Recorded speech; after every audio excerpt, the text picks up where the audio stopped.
All right, good morning, everyone. Early morning for some people, afternoon for others, evening for the other side. So, we're starting today our very last day of the conference. I hope you have been enjoying so far. And this morning we have a very special talk about Ayurveda view of the importance of food and daily and seasonal routine for kids with special needs. And it's going to be presented by our lovely licensed practitioner, Sandra. She was born, raised, and lives in Croatia, and she is a real hardcore Croatian. Loud, full of life, quick, direct, loves to laugh, just like me. And whenever she travels, she's doing what Croatians do, telling everyone that Croatia is the best and most beautiful country in the world. She is dividing her life in three parts. Before, she had her daughter Gita, the period of Gita's life, and when Gita left her body. In April 2017, she found about yoga for the special child and Sonia Samar, and she immediately knew that this amazing lady and her teachings would help her daughter to raise the quality of her life. So she attended the Part 1 course in London in September of the same year, continuous education in Coimbatore in December, and then one more in London, then in Croatia, and many online education. She found Gita Zen Holistic Center and is working mostly with children with special needs and their families to educate them, empower, and support them by using non-invasive and holistic techniques like yoga, Ayurveda, Marma. Yoga for the special child community become her family and one of the main pillars of her life. And she knows that to walk this path is walking this path, one has to be very much blessed and loved by the divine. I'm sorry. And thank you so much. Welcome, Gita. Thank you. Can you all hear me? Okay. I have two screens, so maybe sometimes I will look at the wrong one. So thank you for coming this morning, noon, or afternoon, or maybe even evening. I want to thank, of course, the Yoga for the Special Child, the organizers, my family, and actually the really a lot of people because of whom I am today here. I am very blessed that all my life I am very well supported in every way. So it would be a shame not to use this support. Use is maybe the hard word, but I know that you understand me. Like Renata already said in the introduction, even though my daughter passed away last year, her coming to this world and leaving this world were both blessings for me. And in both events, and of course in between, I developed as a person very much. So I am very, very grateful for that. So I will start now with sharing my presentation.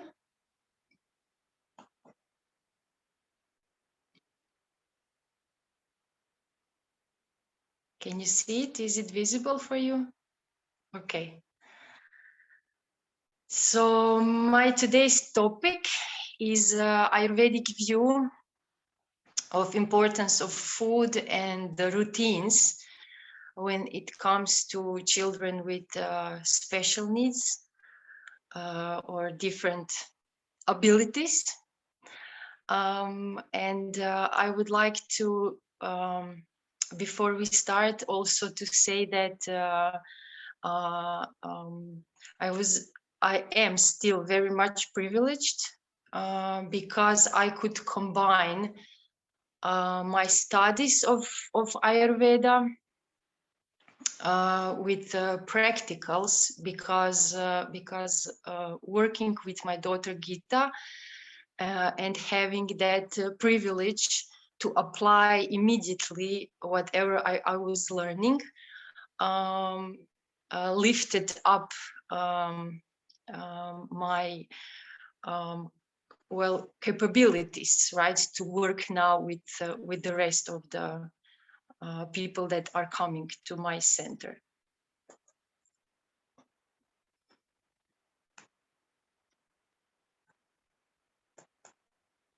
Let's see for the next slide.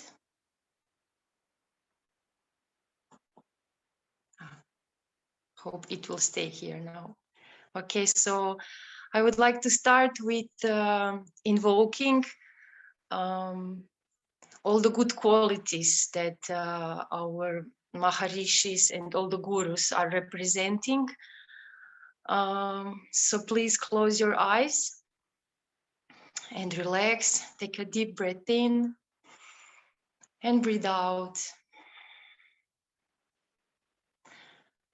Gurur Brahma, Gurur Vishnu, Gurur Devo Maheshwaraha, Gurur Sakshat Param Brahma, Tasmai Shri Gurave Namaha.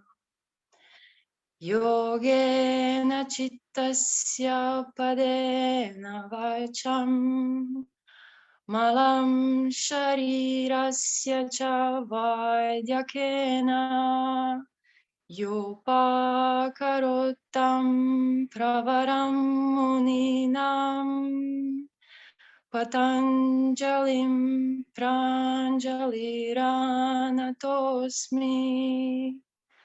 Hari Om.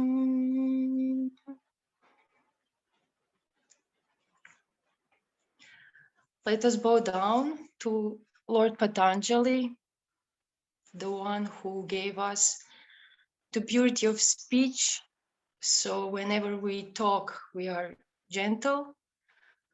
That gave us the knowledge how to keep our mind and our body healthy.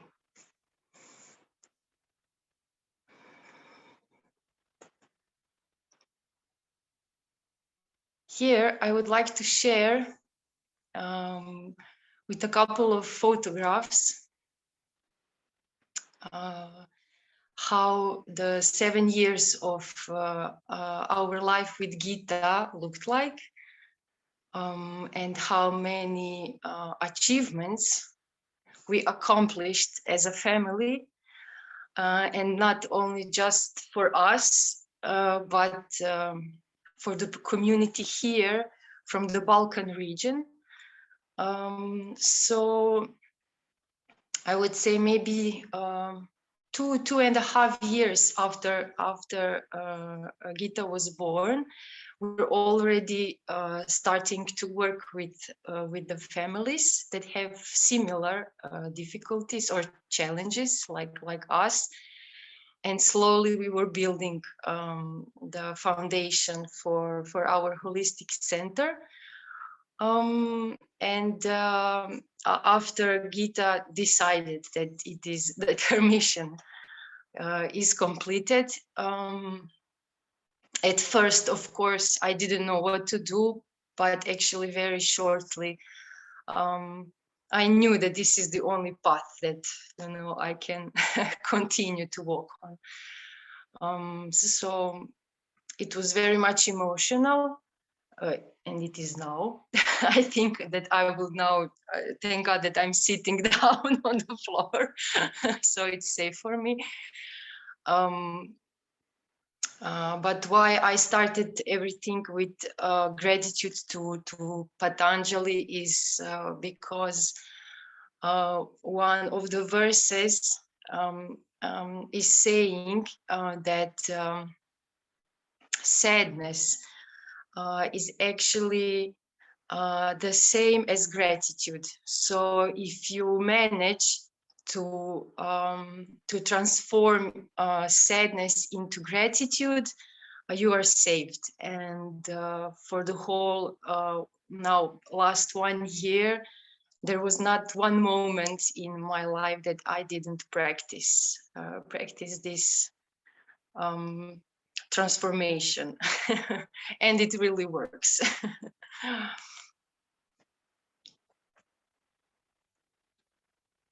Now we will continue with a little bit of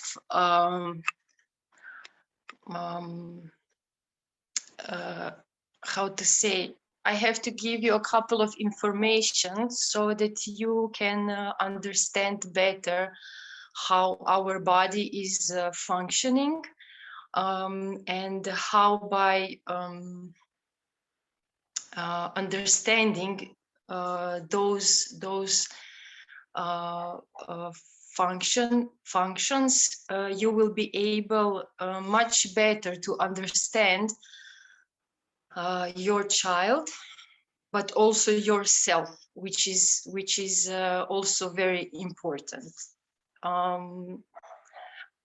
As a parent of a different child, I also had to learn that, and the knowledge of Ayurveda,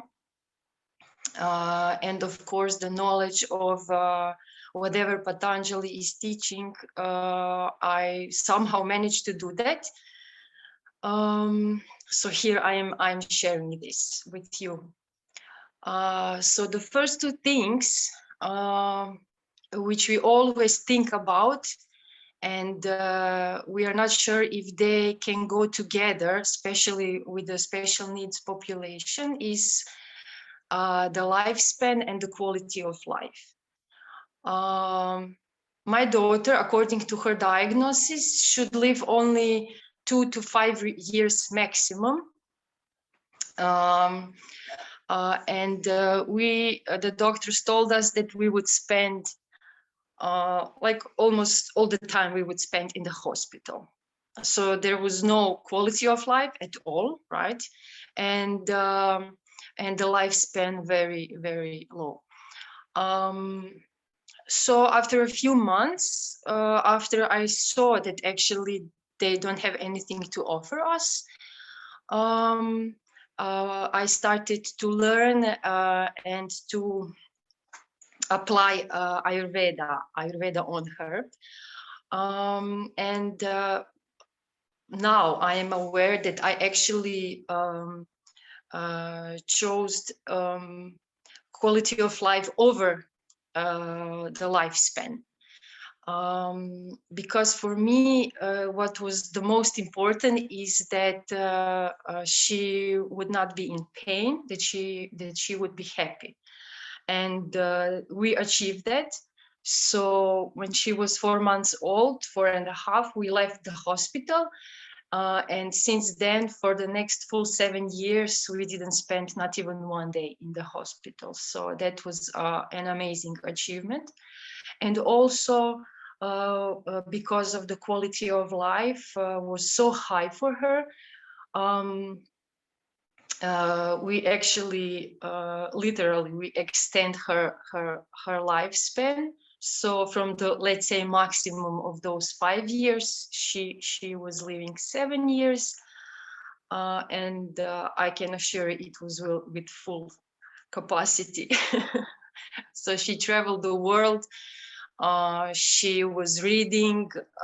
She was fully understanding 4 different languages. She was a mathematician. She was so excited whenever she could travel. She was the real world explorer. So definitely, how if you affect on the quality of life, definitely you can increase the lifespan. Now here you have to be aware that the brain and the body, how it functions, is that that the body is functioning according to priorities. And the number one priority for the body is to extend life. So the brain doesn't care about the quality of the life. So you can lose your all four limbs, right? The brain doesn't care. The brain only wants to extend life, to save itself, and to continue for the body to live. It doesn't matter about the quality of life. So, and we humans, right? At least most of us, we will always say, I don't care how long I will live, only if the quality of life is high. That's more important. But we all have to be aware that the body is not functioning according to that. So first, it will be always lifespan for the body and for the brain. So this is something that we have to be aware from the beginning.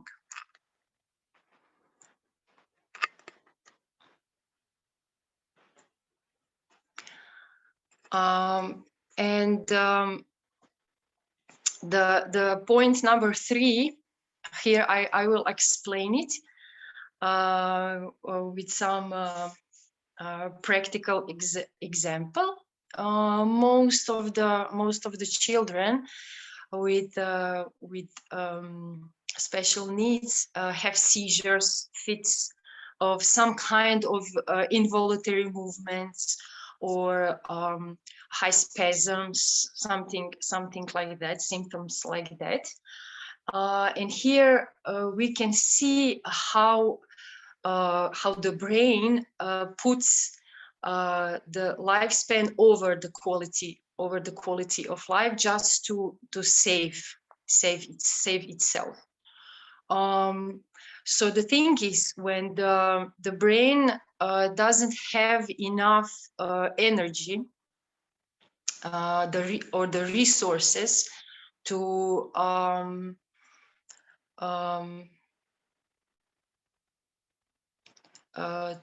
handle with the information that comes from the outside, and in the body language, that means that usually don't have enough oxygen. Then the brain had to save itself. It has to pull the extra blood, so the extra oxygen, from the other parts of our body.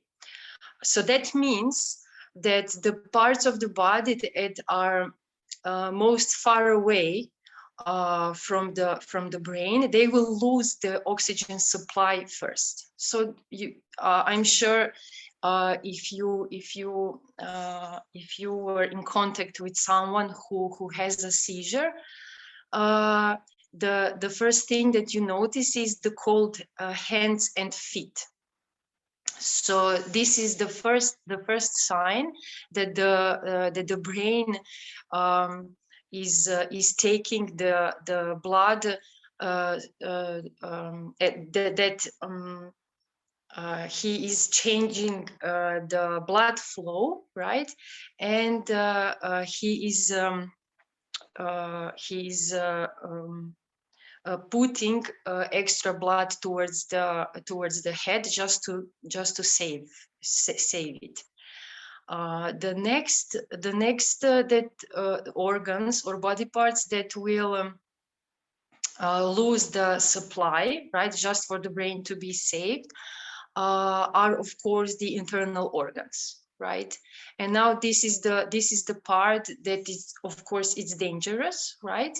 But the most important thing is that the brain will receive enough blood. So this is one great example where the body really nicely shows that the priorities are just to save the brain, and everything else is not important at that moment. The next, then also I want to tell you that the tremblings, the tremors, if the person is passing stools and urine, right, during the seizure, these are all the mechanisms that the body will so that the pressure on the vessels will be less, so that the blood flow is much easier, right? When there is more space for the vessel, right, the blood can flow much easily, and of course the oxygen transportation is better. So that's why all the extra fluids will be thrown out during the seizure, and again, just to save the brain. So it is difficult for us to watch the seizure, but actually, in a way, seizure is like a defense mechanism to save the brain. One of the most common seizures is actually yawning. So every time you yawn, you're actually having a very light seizure. Number 4, again, here you can see again that number 1 point, right? How the body is functioning under according to priorities, and now how we want to. So it's that the detoxification of our body is more important than development, growth, and regeneration. Because first you have to clean, right, so that you can do something nice and useful. So it's actually very much logical. And also what's really amazing is that actually to excrete something from the body, we will actually our body will actually use more energy to excrete than to absorb or to build something. So we have to be very much careful what we eat, drink, how we breathe, right, and sleep, because if we will have something extra, then our body will say, okay, I don't need it, I will just throw it out, even though it's a nutrient for us, right? But if it's extra or don't have the capacity to inbuild the body into the body, then it will excrete, and then in the end we will lose even more energy. So this is about the priorities and how our body functions. It doesn't matter if we like it or not. This is the way how it is going on. So we have to first respect the physiology of our body, and then we have to. I mean, it would be useful if we apply some knowledge that was passed to us from our rishis from the past. So here you can see, right, all the systems. So this is from the this modern physiology science, and I will just read this. So good body environment is necessary for the good growth of a body cell. And if we will have a good body cell, only then the organs can function with their full capacity. So actually what this sentence is saying is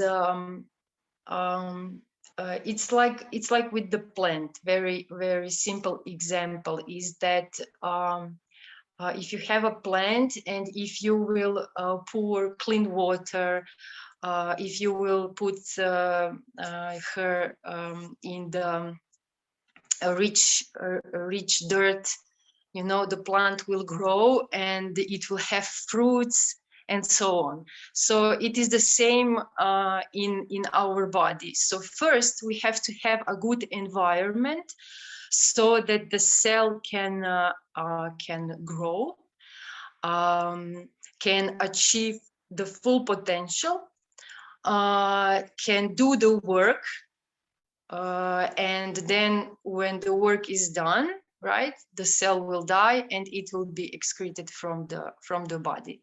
So, and this is on the all levels. So it doesn't matter if it's the nervous system or for the hormones, the endocrine system. So every system, right, every organ, the smallest part is the cell. And if the cell can grow in a rich and friendly environment, of course, then in the end, the organ will do the functions and the system of organs will do all the functions. This is also applied in some so-called genetic disorders, right? So if you go really to the root cause, when it comes to this physical level, of course, even the genetic disorders are actually a symptom of malnutrition. Here on the next slide, this is how very simple how the Ayurveda is explaining. This is one point of view through saptadhatus or 7 tissues. But why I want to explain this here is through saptadhatus or the tissues, is that here nicely you will see how everything is really connected, and how if one cell is not okay in the body, the whole body is actually not okay. Also, if you cut your finger, I'm sure that you cut your finger at least once in your life, and then suddenly you can't do anything. You only feel this cut in your little finger. So this is also a very nice way to see how everything is connected. So the first tissue that is actually building in our body is rasa dhatu. So in the modern terms, this is the blood that we have. The next one is rakta, the blood tissue. Then we will develop mamsa or muscle tissue. After the muscle tissue, the fat tissue will be developed. After that, the bone tissue. After that, the bone marrow, and not the last one, we have the reproductive tissue, but all of those tissues have to be fully developed for us to have the ojas, the last one. So you can see it here. And the ojas is actually an equivalent to, in today's terms, it's an immune system. So only if all the 7 tissues are fully developed, we will have a good immune system that can respond to microbes, right, from the outside, because we are living with microbes from the beginning. So it's not a new let's say science, right, for us. But the main thing is that for the most of the microbes, our body is actually very hostile. So the microbe will survive if enters the body. It can only survive and start to spread only if the environment is okay for the virus. It's the same like with our own cells, right? If the environment is well, the cell will be stronger and stronger, and it's the same with the virus. If the environment for the virus or bacteria is good, it will just continue to live in there. The one thing that Ayurveda explains very nicely, and how we can't move too fast or to jump over the steps. I don't know if this is the term in English, but you can't, there is no easy way. So we have rasa, right? So the blood, the blood plasma. Then to develop rakta rasa, the rakta tissue, the rasa has to be strong. Then to develop mamsa tissue or the muscles, blood, so the plasma and the blood cells, they both have to be very healthy. Then to develop fat tissue, the first 3 has to be finished. So if there is, for example, if there is a disease on the rakta level tissue, you actually have to treat rasa, right? To give the space for rakta to develop. For example, if the bone marrow is compromised, right, you actually have to go back to the beginning and treat all the datus before the bone marrow tissue. So this is how Ayurveda is explaining and treating, healing a person if, for example, the bone marrow is compromised. And for that, we have to have the nutrients, right? So the main nutrients to give the opportunity for our inner body climate to be healthy and friendly, right? So we have to give some nutrients. The main nutrient for our body is actually the oxygen. So how we breathe, it's very important. So that's number one nutrient for our body. You can only be without the breath, I don't know, maybe 2 minutes for us average people. And then you will die. So definitely the number one nutrient is oxygen. The second important nutrient for our body is actually sleep. The grown-up person can continue living without the permanent some damages for 3 days without sleeping. After 3 days, we will start to hallucinate, and the cell damage will be massive. So probably there will be some damage that we will have to deal for the rest of our lives with. Then the third one is that we can live, let's say, for 7 days. It's the water. And the last one, and nowadays we are only talking about the food, but actually we can live without the food for so long. So for the grown-up person, for 40 days, of course, it has to be guided, right? But very, very long time we can live without the food. So these are the 4 main nutrients that we have to secure our body and mind health. So I just want to share some very interesting data with you when it comes to breath. And how with breath we can help our body so much. So the European scientists in the Scandinavian part of the Europe, so the northern part of the Europe, they were investigating, and they measured that actually there are more than 3,000 different elements that our body is actually or has to excrete from the body. So 3,000 different elements we will excrete from our body as a detox process through our breath. Then the second one is that daily we actually breathe in and breathe out in between 20 and 23,000 times.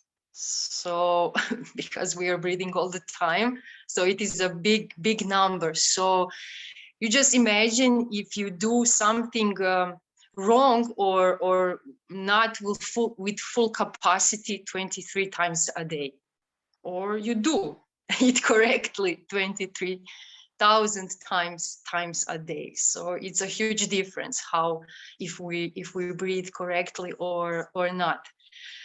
Then the next one is that 30 to 40 billion cells in our body are dependent on our breath at every moment. So it's really important how we breathe and the quality of the air around us. And also, I think this information will also be very interesting to you, is that deep and mindful, like pointed breathing will stimulate, of course, the vagus nerve. It will decrease the speed of the heart rate, and it will increase concentration and the productivity. And today, definitely, especially with children, but I can see also among the adult population that this concentration span is very low, and the productivity is actually very poor in every field of life because of that.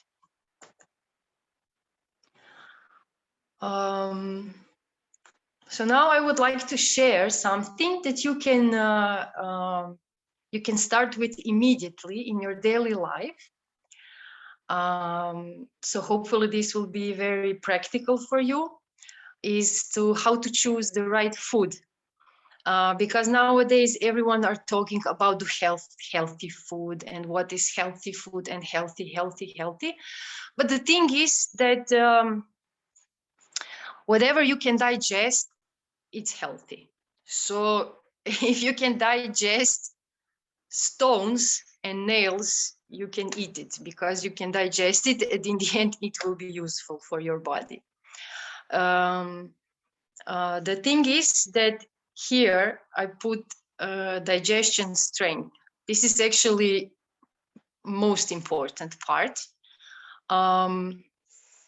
because today the digestion strength in the modern terms, it is hydrochloric acid, we can call it, at one level of digestion. And in Ayurveda, we are calling it Agni, or of course, the capacity to digest. Now, many people think that when we are talking about digestion, it's like if you go to a washroom every day and have stools, like that's it, you are healthy. Well, it's okay, it's very nice if you go to toilet every day and you have bowel movements, but actually digestion is a much more complex process. So the one thing that you can see if your digestion is, let's say, okay, right? Because we all need corrections nowadays, is if the salivation in your mouth starts even before you put the food into your mouth. The next step is, of course, to have a lot of saliva when you start to chew. Then the third one, you can see, for example, in vomiting. I know that many children will vomit after the after the meal, and if the food don't have that sour smell, that means that the alkaline level is higher in stomach that it should be, or more precisely to say, the acidity of the stomach is less than it should be. This also explains why so many people today have stomach flu, which is actually very, how to say, like, I would say impossible to have it, because the stomach is the most acid part of our body, and actually every microbe that ends up in the stomach, it should die there. So for the microbe, it should be impossible to stay alive in the stomach. But you know, if it's a good environment, then it will spread and multiply. Also, how you can choose your food is according to season. Now that means that I know that today everything is available throughout the year, right? So you can buy mango 12 months in a year, and you can buy it everywhere in the world. So it's not a problem if the mango is not your fruit locally. So locally, and of course then season we should not even discuss, but of course you can eat it. The only thing is that you should see when and how it is eaten, where it grows, and that is the rule for every ingredient. So you see actually first what is local, what is locally growing where you live. You can even ask the older people here. We still have 80-year-old people who are alive and are sharing actually what and how they were eating. So I'm sure that you can also investigate locally for yourself. The seasonal part, you will see when it is eaten, where it actually locally grows. This is the example of mango. And of course, the age you have to see. Now, it's not the same. If you were a child, if you are a teenager, an adult, or older person. So you have to consider the age part. What that means? That means that the first part of our life in Ayurveda, we are calling it a kapha time, right? That means that actually this is the part of our life where everything is multiplying. The cells are multiplying fast. The immunity is in its peak, definitely, because the very well balanced kapha dosha, it's a sign of a good immunity. That also means that so this is the age up to 7 years old. That also means that actually you can be with less food for a longer period as well, because your stamina is much better. But then for the children with special needs, that means that you should actually give less quantities more frequently. But to give definitely some space in between the meals, so not to force, let's say you have breakfast and first part, and then in 20 minutes the second part of the breakfast. So you should leave the space. So the first part of the breakfast will go through the digestive tract. Then about the routines, here I would like to say something about the daily routines. Regarding the nose. The nose is actually our defense number one from the microbes. So especially now in this part of the year, you can just take a ghee or any oil that you have at home and just put 2 drops in every nostril, and that will, if it's not there, it will made this mucus, like a mucus filter that protects us from entering the microbes from entering our system. Then, of course, to clean the tongue, this is something very common today, so everyone knows about it. About the mouth, it is good if you can do oil pulling in the morning, and also wash your mouth after every meal. So not with the toothpaste, but just with the plain water and spit it out, so that you really clean from all the food that may be in the mouth after chewing. Because if you don't take out all the food, the enzymes in our mouth will just continue to excrete, and then it's like never-ending story. So the process of digestion will never stop at this first level. And this is really amazing. This will give you a big change. Bath is that you always bath before meal. So that's very important, and it is related to our hydrochloric acid. So first bath, then eat. It doesn't matter which meal.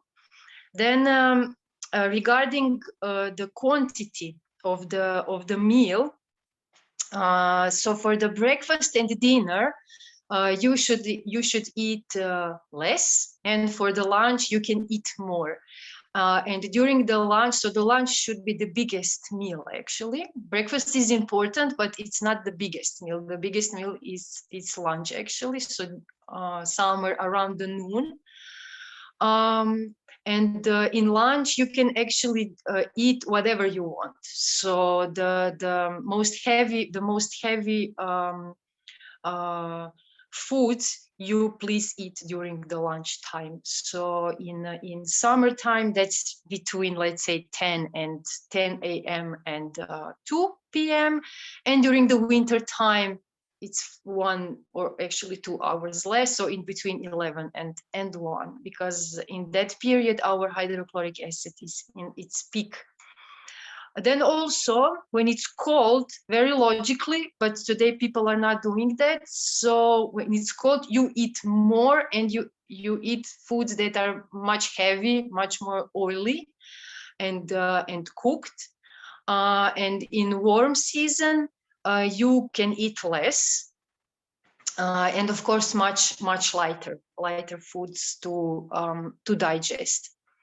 Now, when it comes to dairy and raw food, the one thing I want to share, and every one of you can apply it immediately, is that you should not, if you are eating dairy products, you should not eat them in that seasons when the animals have the young ones, right?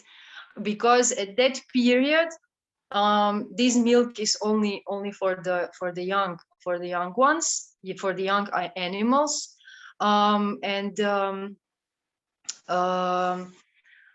it's if you relate this to the nature cycle, usually it is the springtime, and in the springtime the kapha dosha will increase, and that means more mucus we accumulate very naturally, because in the springtime the microbes want to attack us, so the body will start to excrete more mucus to protect, right? All openings will be more covered with the mucus.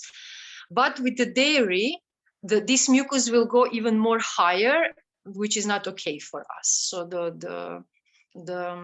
to some extent the mucus is good for us, and when it goes above these levels that is good for us, it will harm us. Now, when it comes to raw food, never eat it when it's cold. Eat it when it's warm. Why? Because the raw food it will digest very soon, and then our body will cool down very fast. So during the winter season, definitely avoid raw food or eat it in very small quantities. Now here, definitely one of the magics that Ayurveda gave us is the massage.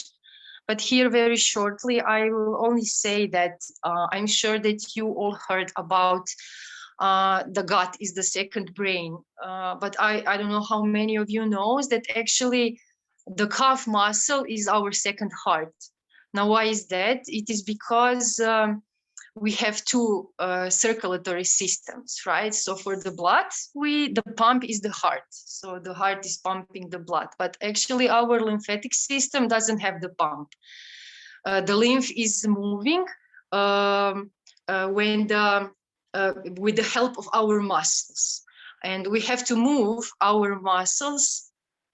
Okay, so we have to move our muscles and to beat the gravity to lift up the lymph. Now, lymph, of course, I'm sure you all know, is very useful, and it's the major part of our immune system.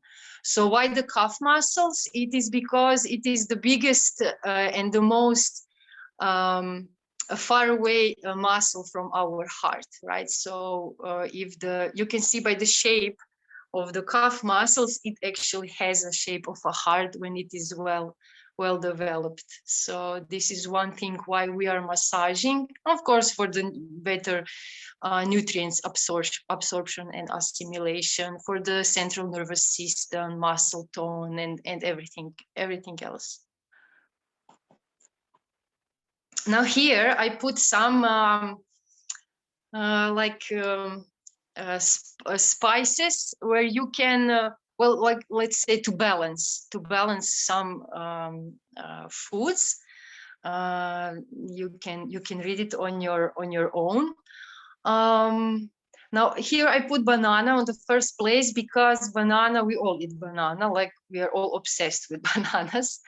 And actually banana is very hard to digest, so it's very nice if you can steam it and then just mash it and put the ginger or cardamom, and it will, because banana is producing a lot of mucus, right? So in the summertime, or now in the fall time, actually, it's very useful, right? Because we are less in mucus, and the banana will help us to build the mucus, and that in the end actually means to build up the immune system.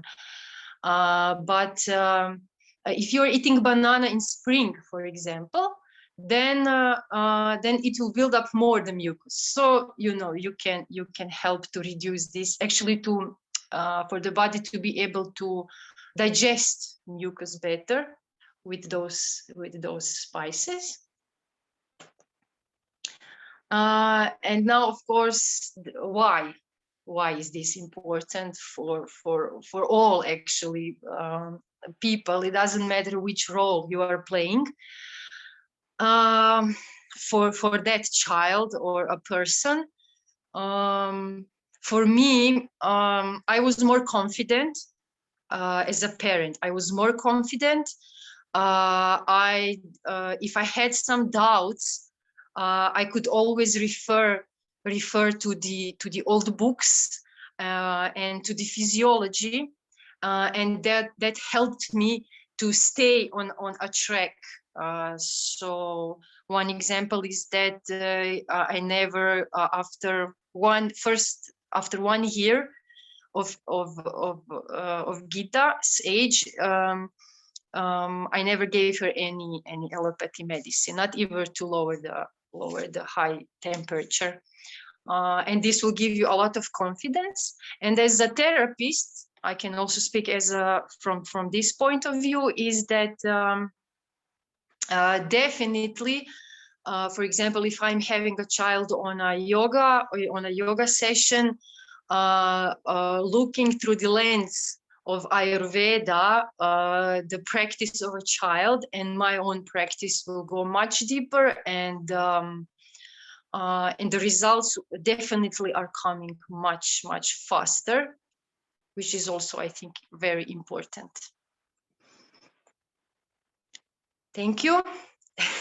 I think I'm like, 3, 2, 1, finished.